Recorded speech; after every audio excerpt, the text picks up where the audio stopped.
How's everybody doing? Good. Well, we have an amazing panel. And you better be nice to us because it was Tom's birthday yesterday and it's my birthday today. So I'm just saying. No pressure, no pressure. I won't make you sing. I won't make you sing. This weekend, I just want to say there were a few headlines that were out there. Warren Buffett's real estate brokerage expanding into the Middle East. He's got an office in Dubai now. A couple of other headlines, high-end listings in New York Hamptons swelling to the highest level in 7 years. It's getting also harder to find a place to call home. Home ownership vacancies are below 1% in more than 1/3 of the nation's 75 largest metropolitan areas. I could go on and on and on. There's so many headlines when it comes to real estate. So this is an amazing panel. We've had a lot of fun just before we got up here. So let's get an idea of what the real estate market is like. Tom, you reminded me, nicely, when assessing the market, you can't just say the real estate market, it's good, it's bad, right? Location, geographies, everything's different types.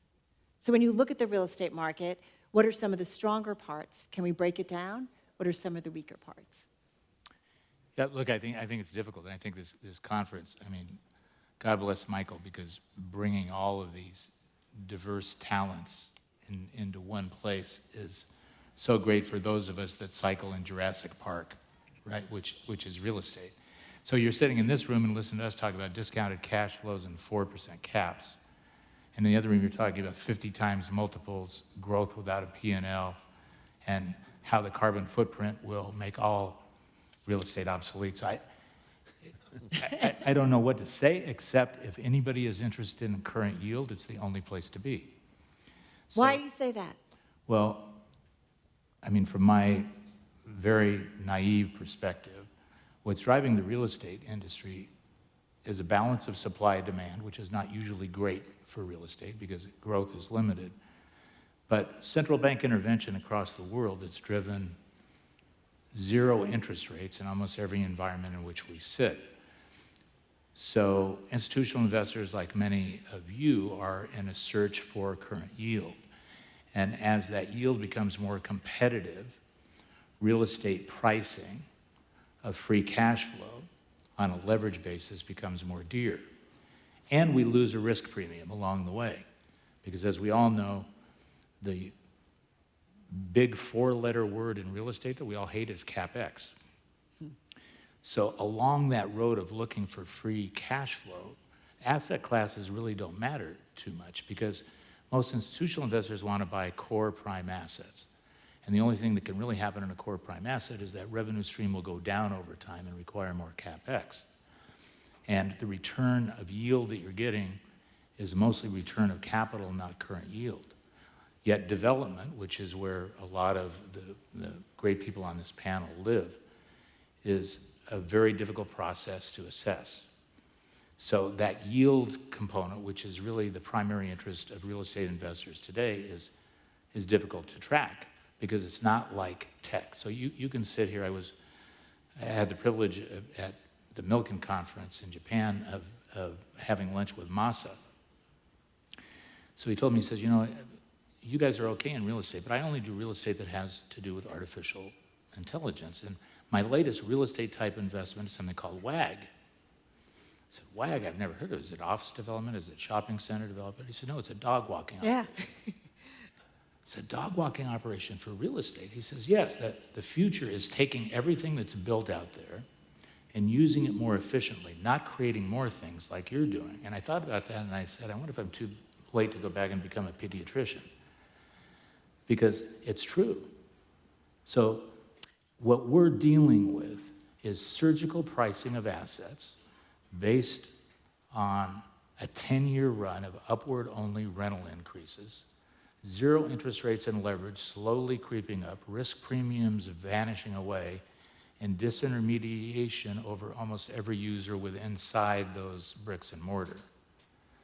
So for the great people on this panel to create value, they need to step out of that box, out of that surgical pricing, and create some value added beyond that commodity of what everybody has, which is surgical pricing. Well, Bob, why don't you come on in terms of value add, because you're playing in a bunch of different properties. You've got multifamily, you've got affordable housing, you've got senior housing. I know your website talks about being in a mid to late investment cycle approach, something to think about. But how do we create value at this point in the cycle? In some respects, when you think about real estate, it's like thinking about the equity markets. And you can invest on an index basis, or you can invest in individual stocks.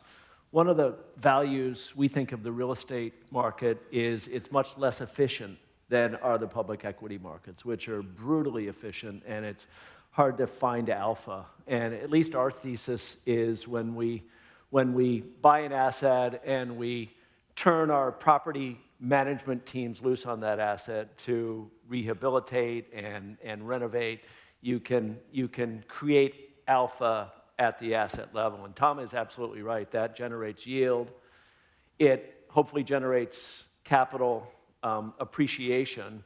But maybe also I'd like to add, in keeping with the theme of this conference, particularly on the residential side, on the multifamily side, it creates communities. And we think that we and others can do a fine job of taking four walls and a roof and improving them and making nice common areas and amenities and things.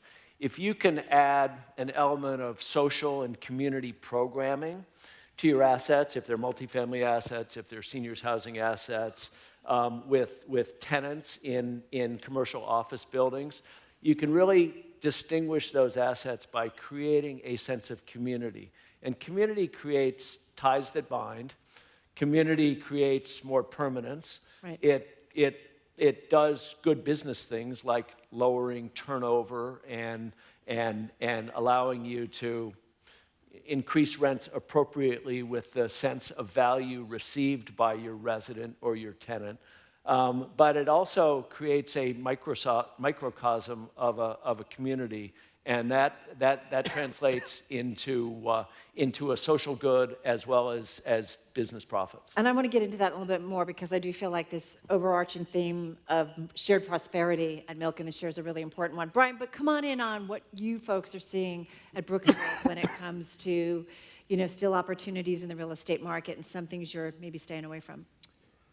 Yeah, I'd sort of echo Tom's comments. Obviously, real estate generally has been a beneficiary of a reducing interest rate environment over the last couple of years. But, I describe that as sort of the short-term impact. The very long-term, sort of more secular impact has been, the rise of sovereign wealth funds, pension funds, et cetera, that are managing to very long-term liabilities. And really what they're looking for is index inflation protection. And really a way to hedge those liabilities on a long-term basis in real estate and real assets generally, but real estate in particular that generates That's a current kind of the ideal yield. investor, right? That long-term. Right, and that trend's not changing. In fact, if anything, we see allocations to real assets generally and real estate more specifically. And so a lot of the values, people will look at values and say, geez, they're really high, but it's what are they high relative to? And as Tom said, there's very few other asset classes out there that provide you both a current yield as well as protection against inflation in the long run. Mike, why don't you come on in on what you're seeing? And you guys are, high-end exclusive resorts. Market pretty good? Yeah, market's great. Market's good. So, Who's buying? well, everyone. I mean, we have new developments going basically all over the world, and I feel like our market, which is really not interest rate sensitive, it's pretty much cash buyers. So our market goes really with the S&P and the Dow, and the more those markets go, I think the better our markets do, because it's a diversification into a hard asset. It's a lifestyle development that they can enjoy with their families. And so I look at like what we do as people are rewarding themselves for hard work and investing in their families, basically, in the generations. So doing okay. All right, so I go from great to tortured. Our British component of our panel, who's been dealing with Brexit. How's that going? That's going well. we're having a great time. Theresa May's calling. Theresa May's doing a marvelous job, and we all go home happy at night. I think that the reality is, and I know everybody's obsessed by Brexit, but so am I, so it's okay. But it's having a real impact. Sure. we had the first thing that's worth saying is that the UK has been remarkably resilient, notwithstanding the chaos in the political system. So if you look at take-up in offices over the course of since Brexit vote in June 16, if you look at investment in London market, in central London, is well north of 30 billion, virtually twice Manhattan in that same period. So the market is robust because of what Brian says in terms of the sovereign wealth funds and the pension funds needing yield, as Tom says. So that has remained remarkably resilient. But what is stopping is that long-term development where people are expecting returns. It's very, very difficult today to predict exactly what's going to happen within the London market over the course of the medium term. Nobody's going to be there. And that's because the political system is in turmoil. I don't see people leaving in droves. And as it happens, what's happened is, whilst there may have been a small drag away from the financial companies, that's been replaced by the technology companies who have, in their search for talent, been taking space in very, very large quantities in central London. But we're in a situation in London at this moment in time where we had a vote that was 52-48, and ever since day one, the Conservatives have operated like it was 100-0. When Theresa May lost her majority in June 17, she ignored the fact that she'd lost her majority and still thought she could drive through whatever she wanted to drive through. So we're left today with a situation whereby the Tories have voted against their own Brexit policy. So we're left in a situation whereby the only redeeming feature between now and October can be a deal between a Conservative Party and probably the most left-leaning Labour Party ever in its history, let alone the other issues with the Labour Party.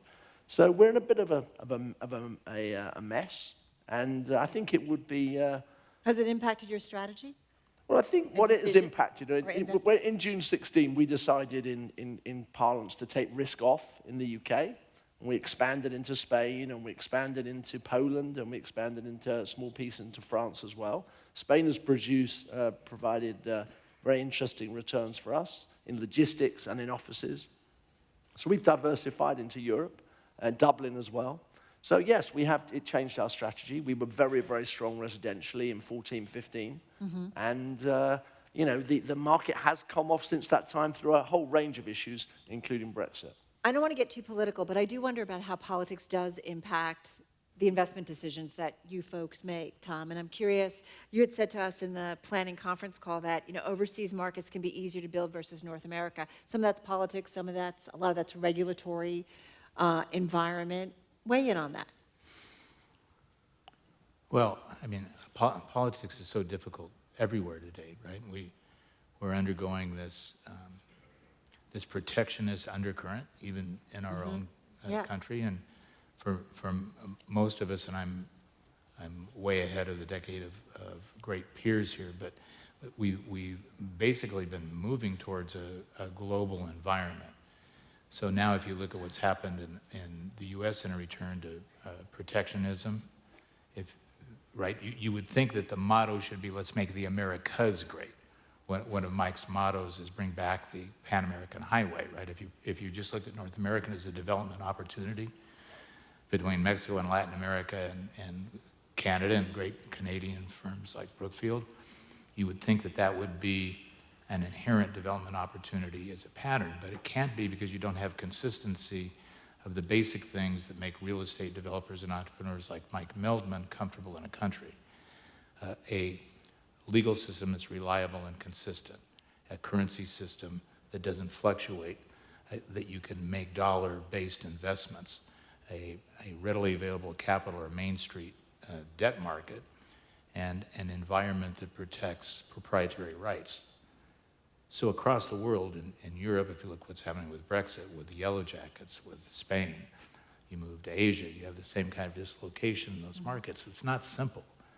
So for all the investors here, you have to ask yourself, what kind of return do I need to take a currency? You look at Brazil and you say, okay, I'm going to have 300 million people. I have tremendous growth. I have a consumer population that should be able to grow. I have tremendous dislocation between the haves and the have-nots, as we do in this country, by the way, which is my greatest concern. What's the risk premium that I need to go there? So if I'm a great owner, as most of you on this panel are, and say I'm looking for total returns of 8 or 9% over a 7-year period, 4 or 5% of current return, 4 or 5% of residual return, what additional return do you need to go to those countries? It's difficult. It's really complex.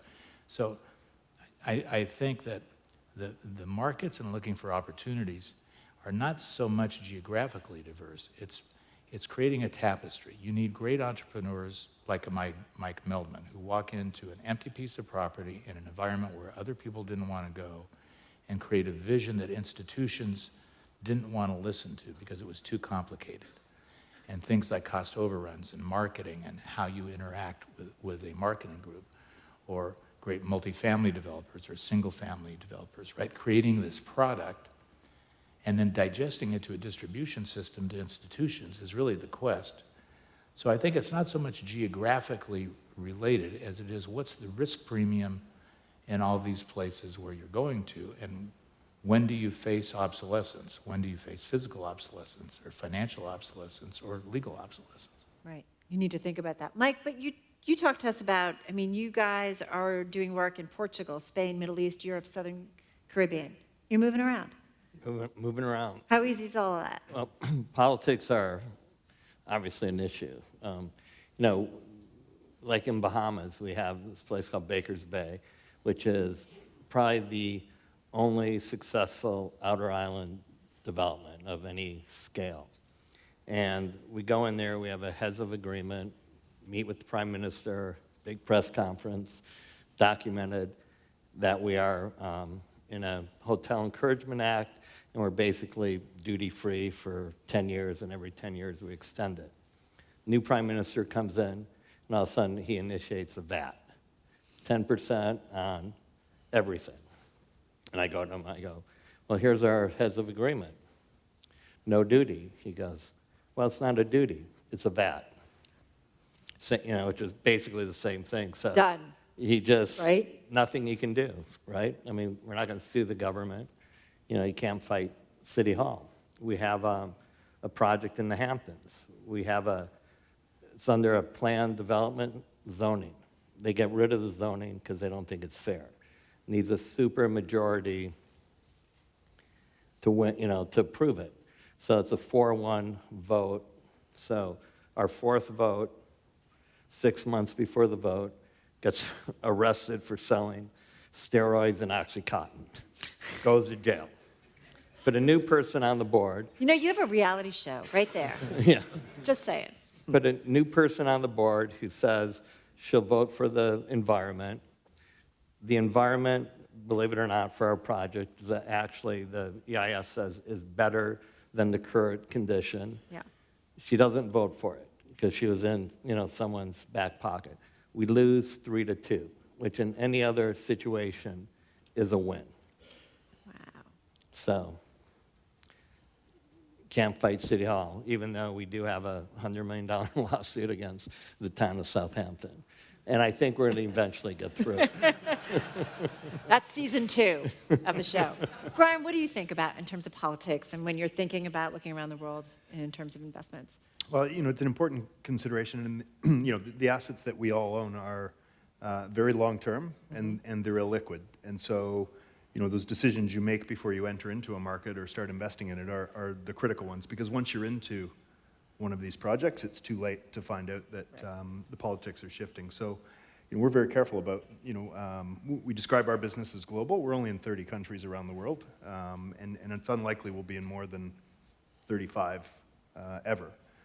Just because that's how you want to keep it? Yeah, you know, once you sort of work through the market and you look at places where there's enough scale to invest in markets where there's a respect for private capital, and that's important. So in South America, as an example, we're an investor, major investor in Brazil, Colombia, Chile, because we feel like those countries, you know, politics change and sometimes things happen in the short run, but in the long run, Right. You know, these are places that In the have 10-year period, it can go from good, bad to good again. right, but there's, you know, strong court systems, Right. good rule of law, and as I say, a respect for private capital, and we try to avoid those countries. I won't name any of them where maybe there is where a change in government could end up in, you know, a material change in it. And so I think you need to be very thoughtful in these businesses, because this isn't like trading stocks where, you know, if things go bad, you can be out in a couple of days. These Right. are very long-term assets. Bob, come on in on this. Any thoughts on this?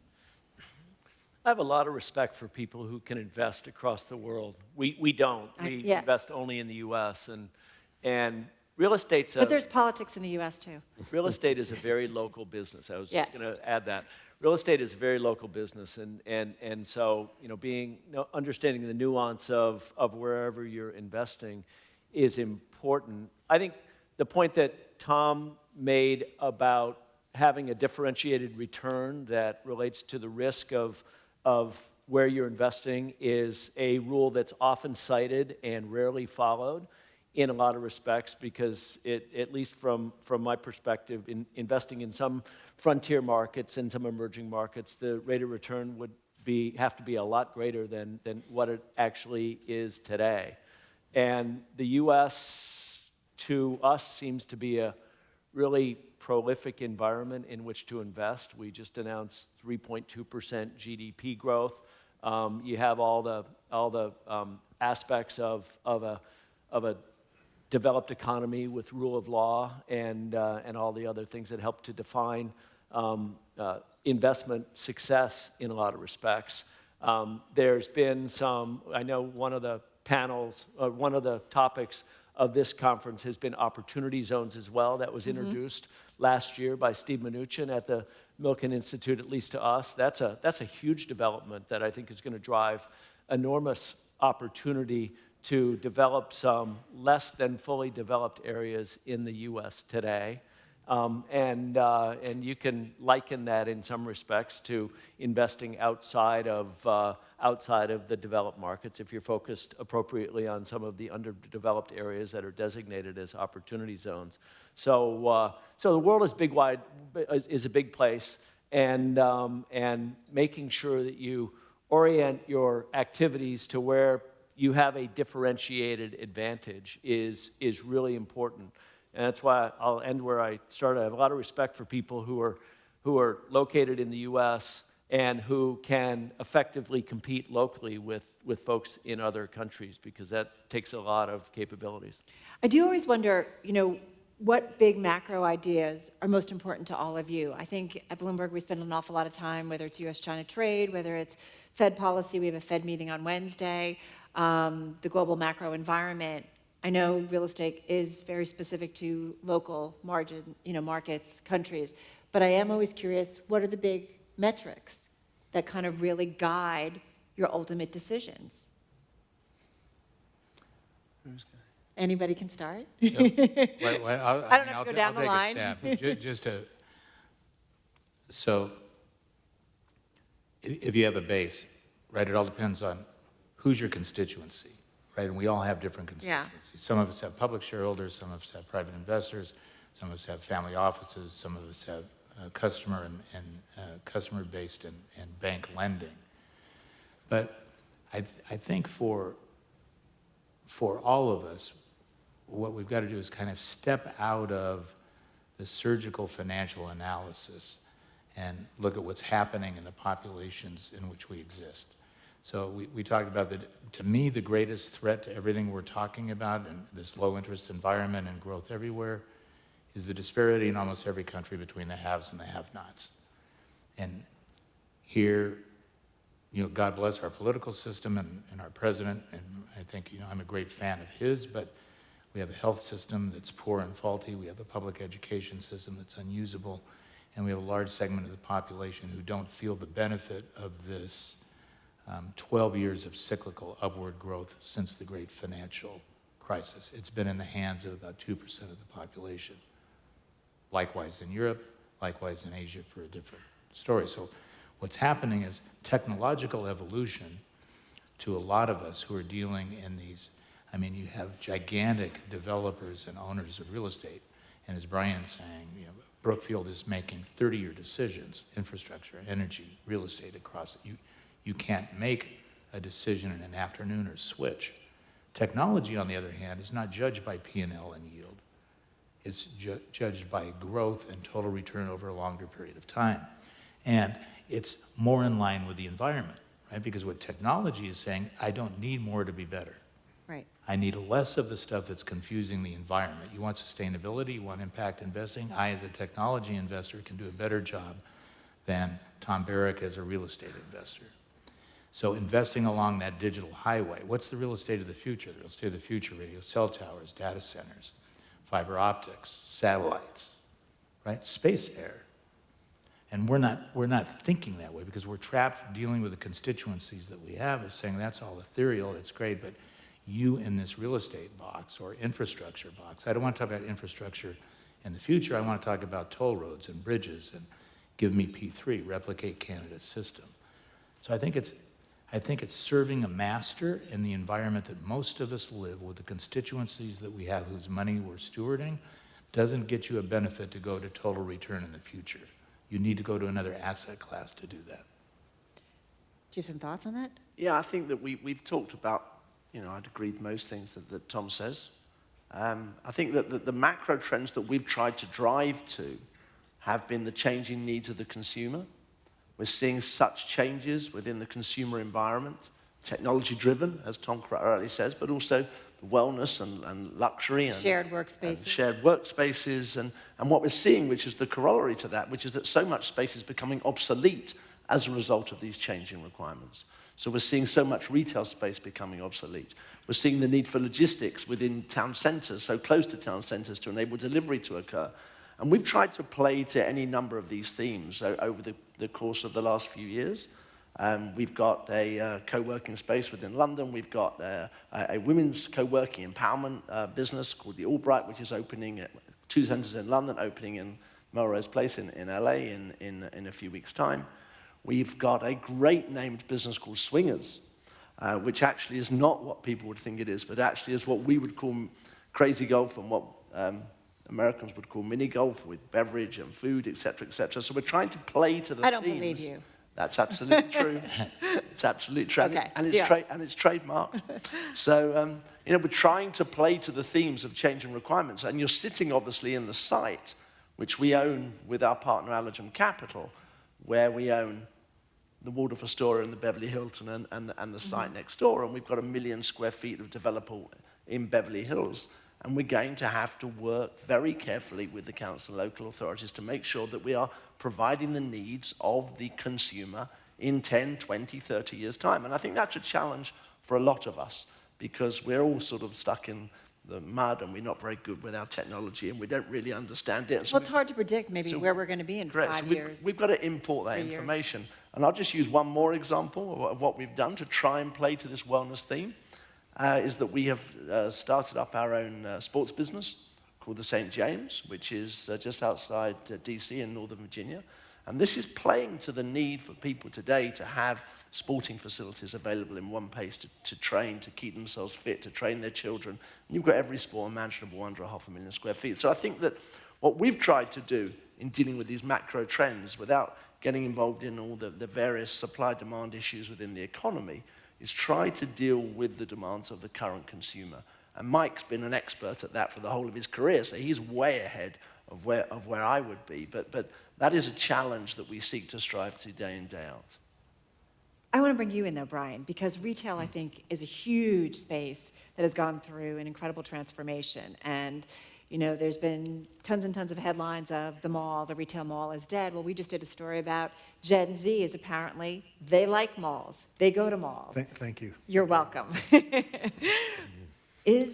do we go with retail? Well, I was going to say to your earlier question about what macro trends we watch, demographics are critically important and understanding, these newer generations, how they come along and how they utilize real estate, meaning where do they like to live, how do they like to shop, what do they do with their spare time, where do they like to vacation, where do they What live? generation do you follow? That's the most important. Well, it's all of them, but obviously, as your article pointed out, Gen Z is going to be larger than the baby boomers, and so if you're looking out 20 years from now, understanding where that generation is likely going to want to live, how they're going to shop, how they're going to interact with their retailers, et cetera, is important.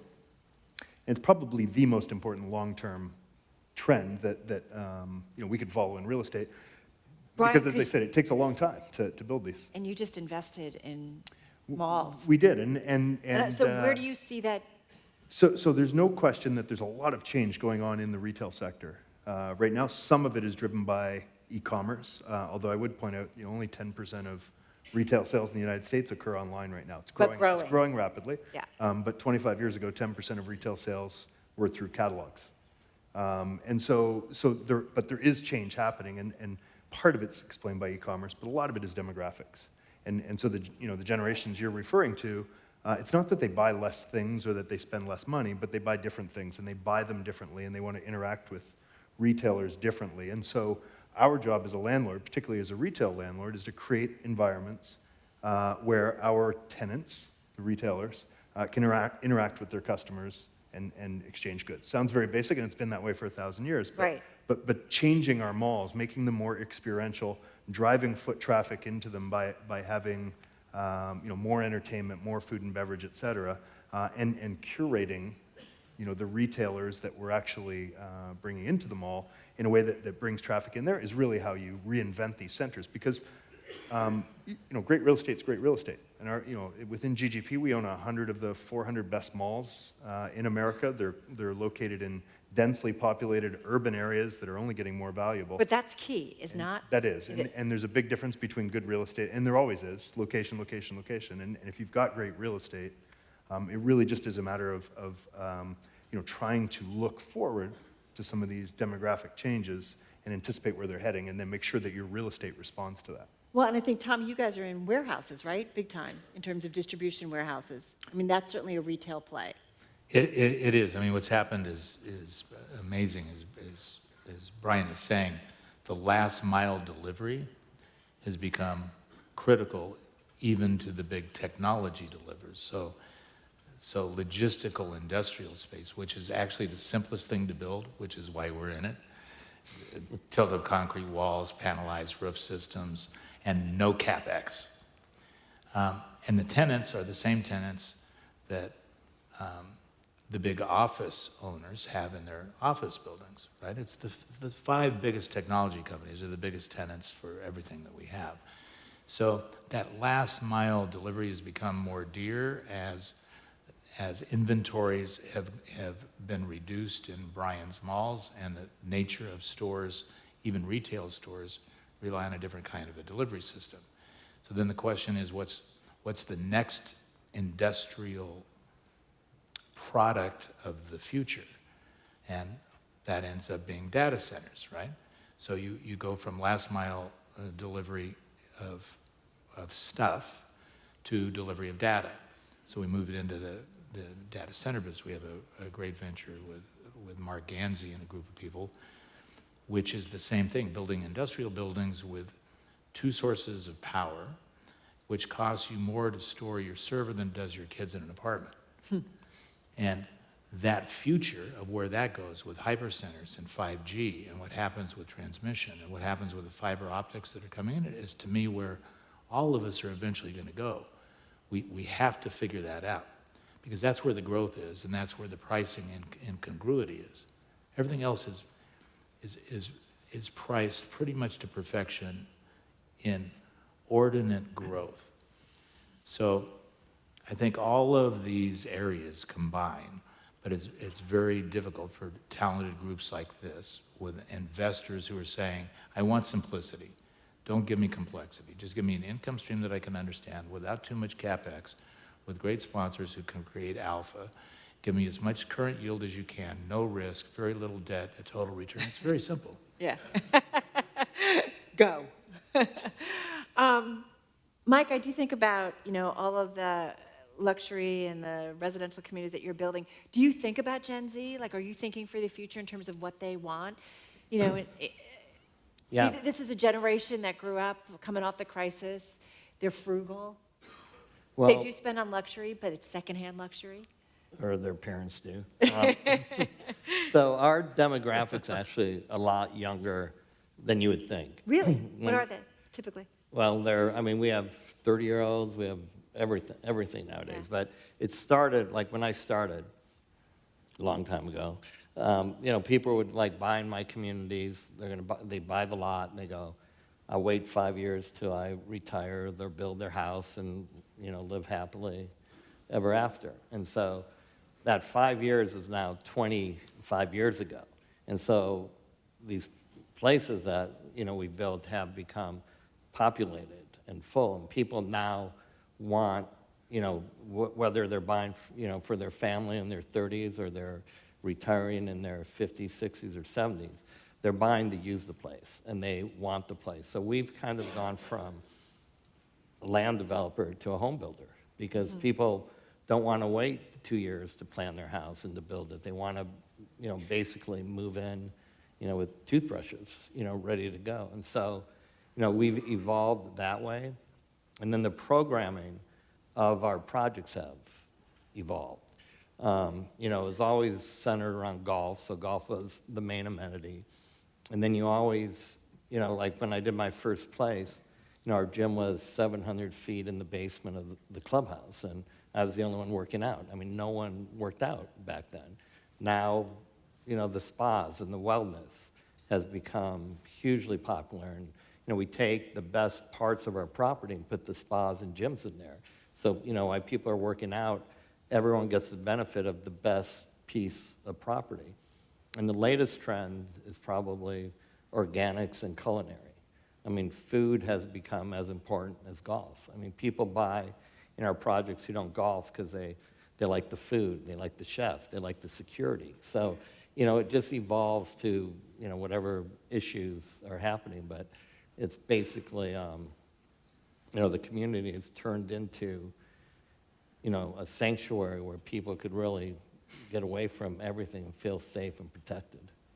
I'm going to do a little bit of a sharp turn here, Bob, because I want to go back to, I do think about this idea of not everybody has enjoyed the comeback from the downturn, the financial crisis.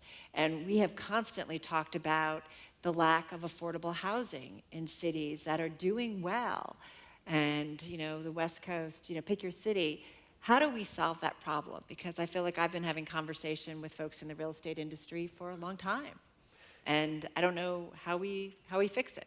Elaine Chao, I talked to her today, the Secretary of Transportation, and they're trying to figure out, is there a way to improve transportation so people can live further away from cities, but get there in an affordable way, in a quick way, so they can get jobs. So how do we do that?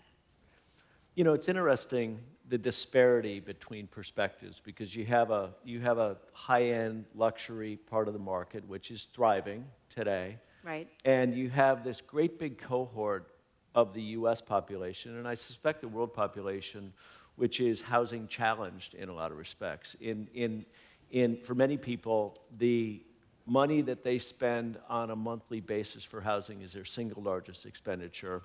It can be 25% to 50% or so, and there's not a lot of selection that's available for a lot of people. And the real estate industry as an industry is not doing a great job of developing new affordable housing. It's very hard. Construction costs are high, land costs are high, labor costs are high, all the different elements add up. And so in the year 2000, of every 100 apartments that were built, 50 were Class B or C and 50 were Class A. Today, it's 85 are Class A and 15 or less are Class B or C. And so there's this huge burgeoning demand, particularly from millennials who are starting to form households, for new immigration into the U.S. Newly arrived residents in the U.S. overwhelmingly are renters, at least at first. Seniors are downsizing, and you have this great big demand, and you have very little supply. And the government programs that relied on tax breaks to create affordable housing, in many respects, were eviscerated by the Tax Reform Act of 2017 because the value of the tax deductions have been reduced. We think that there are solutions to that. There's the naturally occurring affordable housing that involves the rehabilitation of existing assets, where you can create communities that allow people to be provided with both their basic necessities as well as a bunch of amenities, and you can do it on a basis that provides really good returns to the investor as well. We've been focused on that really throughout the history of Bridge Investment Group. We've amped that up recently. We saw a need over the last several years. We started a fund that is dedicated really only towards workforce and affordable housing. And the results have been, I think, pretty good. We're learning as we go along a bit, but you can provide, on a cost-effective basis, you can provide some really good accommodations. You can actually build new developments that can be rent regulated or rent modulated in some respects, and you can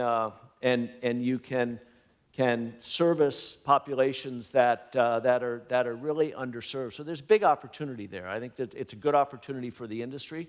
I think it's something that's very needed. Societal needs generally create business opportunities, and this is one that hasn't been as fully addressed as many people think it should be. And I bring it up not to point fingers, but I do wonder, like, how do we solve it? And I understand if you folks have investors and you've got to provide returns, you've got to look at each project and understand the pros and cons. Well, we have, like in a lot of our projects, through the zoning, we have to provide affordable housing. And so we always...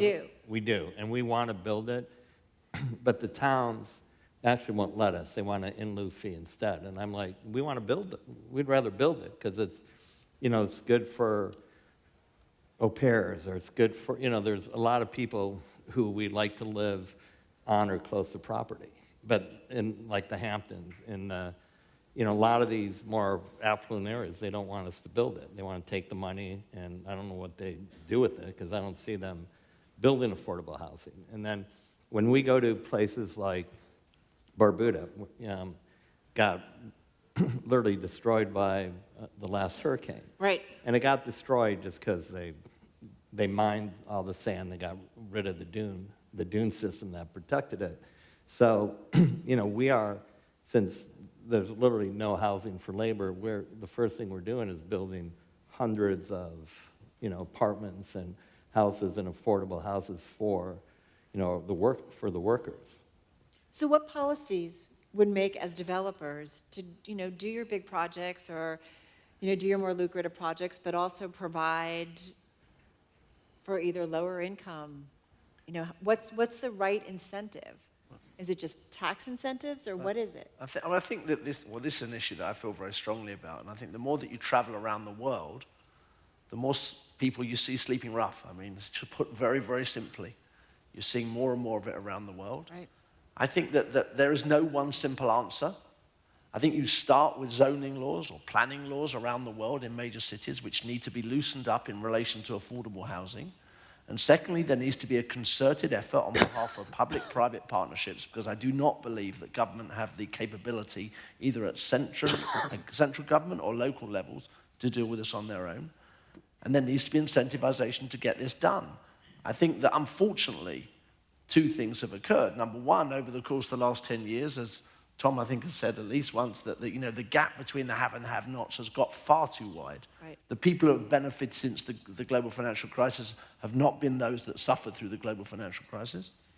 And the second point is that we just have not got into building enough housing. We have just got to get it done. And I think, unfortunately, the property development business has been tarred by the issue. We've been tainted, we've been stigmatized by society. And I think it's, without wishing to have our violins out for ourselves, I think that's unfair, because I think there is just simply no concerted policy on behalf of governments, be the local or national, across virtually most of the Western major countries, to get the job done. We see it in London. We have a left-leaning mayor. He's a very, very good man, and yet he really turns down offers from private companies to help and solve the situation. Instead, a new mayor comes into office and thinks he's going to sort it out himself. And surprisingly enough, 3 years into his term, he's building less houses than the previous administration, because he's ripped up the policies of the past and he's tried to start again. And you see this pattern all around the world. And I'm afraid to say that this is where the naivety of the political class, I'm afraid, in terms of trying to deal with these issues, has reflected back on the industry, who I think have also got a big part to play in solving this problem. Carol, there are a number of policies in place now that I think are increasingly motivating the construction and rehabilitation of affordable housing.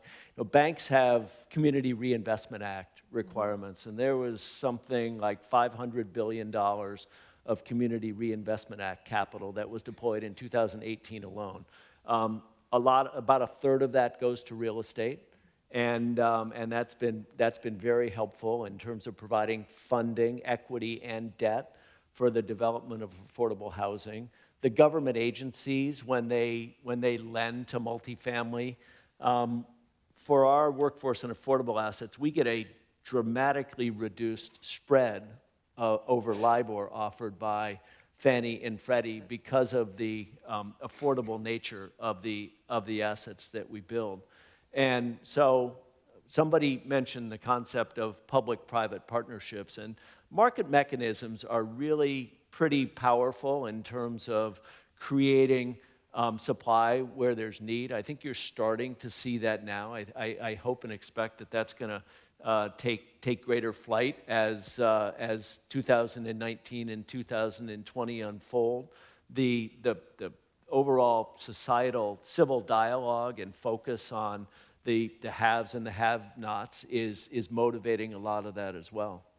Which is great to hear. I want to open up for questions, but I want to do one more question because this came up on our call.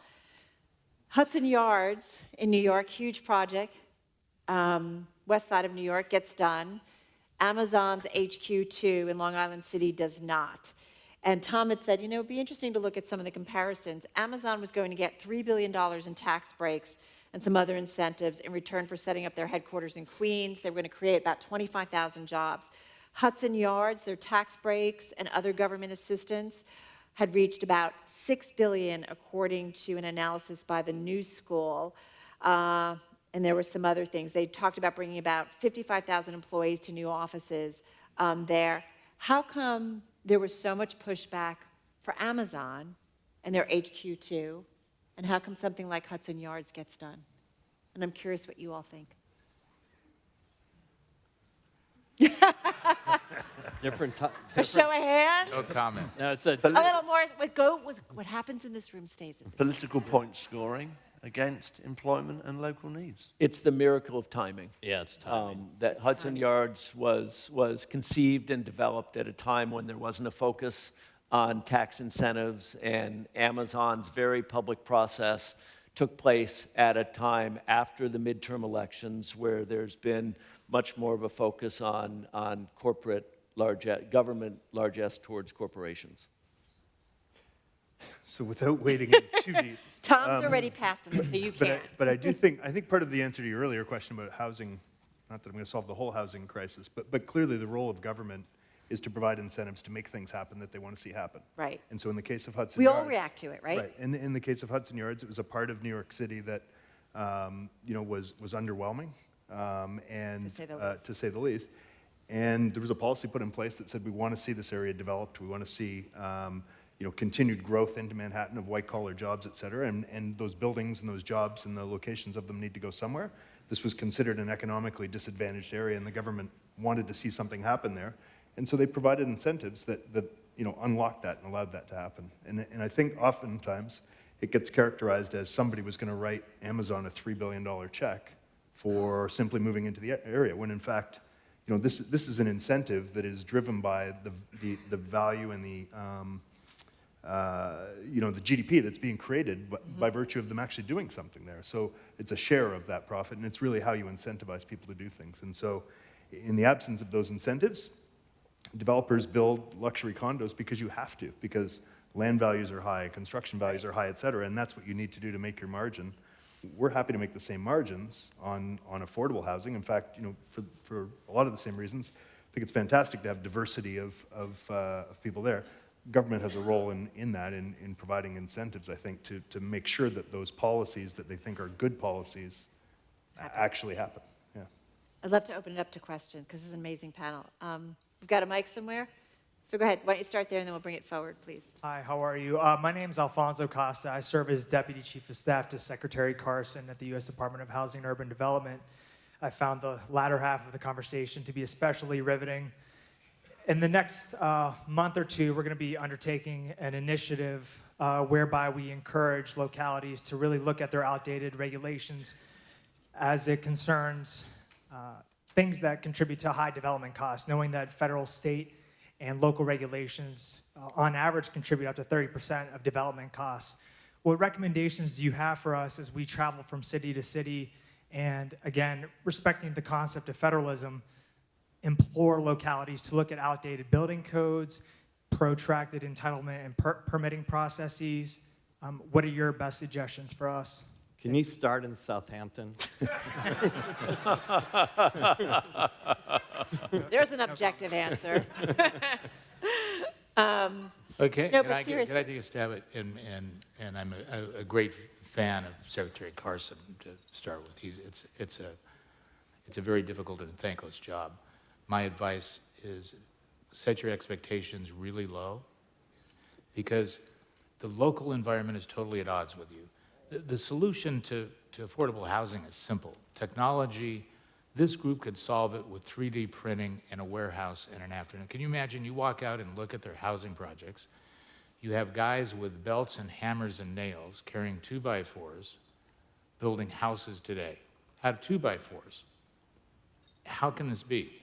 So manufactured housing is there. You can build a 3D house inside of a building. The problem is, when you go to your local zoning and construction permit ordinance, there's no way. And the land development process that it takes to get there, the building process is simple. The land development process is complicated, and it comes from another entity. And the local municipalities are oriented and incented exactly the opposite of you. So they're looking at how do they support their local communities and where do those revenues come from. And today those revenues are near and dear, and our federal government is making it more difficult for them to latch on to their portion of those revenues. So my humble opinion is, thinking you're going to get complicity from them, it's not going to happen. And we don't have community planning. Where's the best community planning in the world today? Probably Dubai. Why? Because you had a ruler who didn't have to worry about a democratic environment, who said, I'm going to go to Singapore, give me the Singaporean blueprint, bring in these 6 people who are the best people to develop every aspect of it, and I'm going to start with affordable housing because I need a place for my employees to live. And I'm going to make sure that it's accessible, that it's beneficial, and that they have places to eat, and they have places to recreate, and they have wellness, and they have operation. And we're going to do it on a community basis, and I'm going to supply the money, the zoning, and the legal system to support it. Never going to happen in America. To do a multifamily environment, you're taking a reused piece of land that takes years to get through a zoning process, to get permitting, which goes to the lowest common denominator. And I think unless there's some economic incentive to the local community to cooperate with you, there's no reason for them to cooperate with you. My humble opinion. Any other thoughts? I would add one thing, and particularly valuable if you're going from municipality to municipality. We have 14 development projects in various stages of progress in the U.S. today.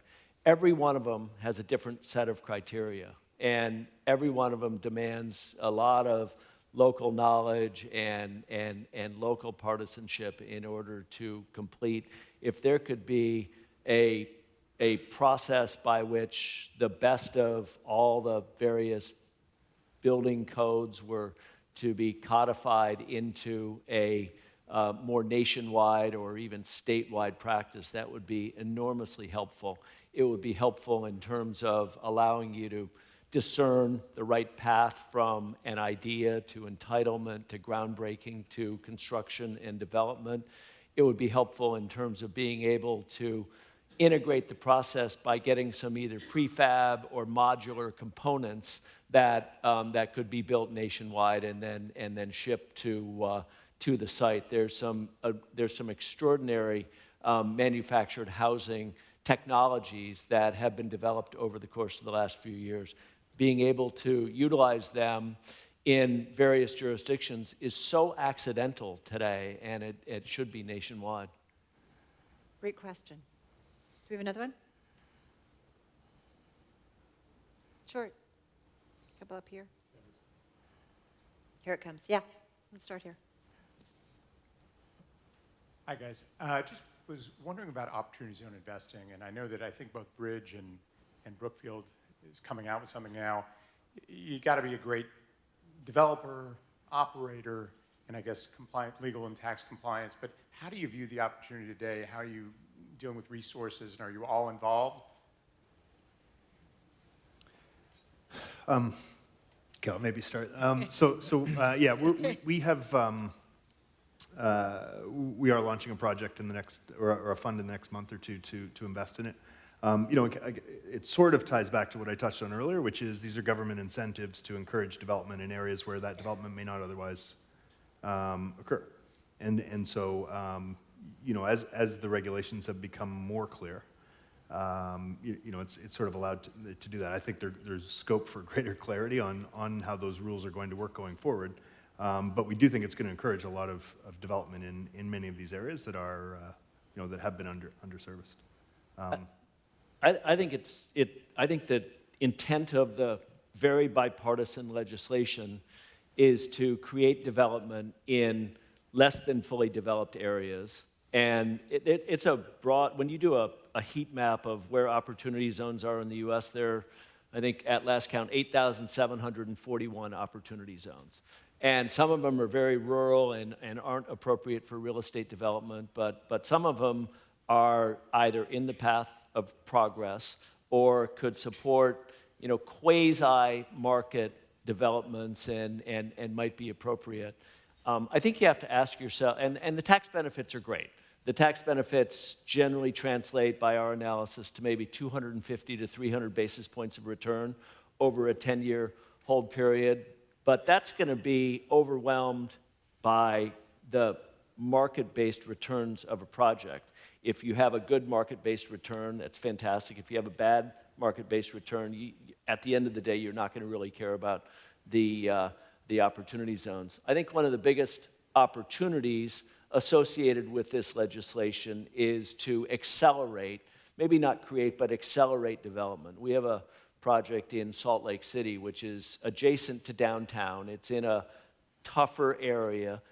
Over the next 10 or 15 years, it might be developed. We're developing it this year, and I think it'll be quite successful. I hope it'll be successful.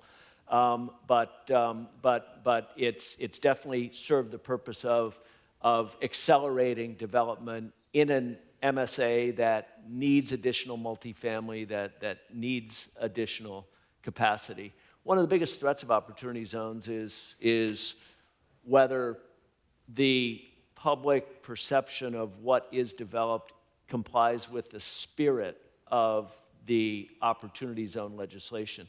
We were presented with an opportunity to participate in North Palm Beach in a luxury high-rise and super yacht marina in an opportunity zone.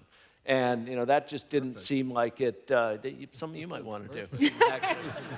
It doesn't sound like it really needed help. That we passed on that, so I can give you the name of the guy who owns the land. And so I think it's important to make sure that one is observing the spirit of the legislation as well as the letter. This has got to be rapid because we've got about a minute left, but I just would like to ask our panel, what's the one real estate trend that you think should not be ignored that will be significant in the future? Bob, quickly. Co-living. Co-living.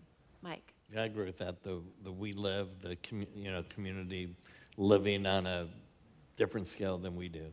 Right.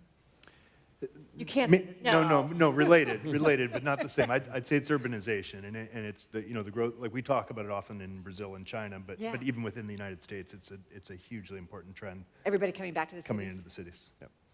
Jonathan. Co-working and the changing use of offices and the experiential use of property. Tom. Digital infrastructure and the decay of traditional infrastructure. On that note, we're going to leave it. Gentlemen, thank you so much. Thank you.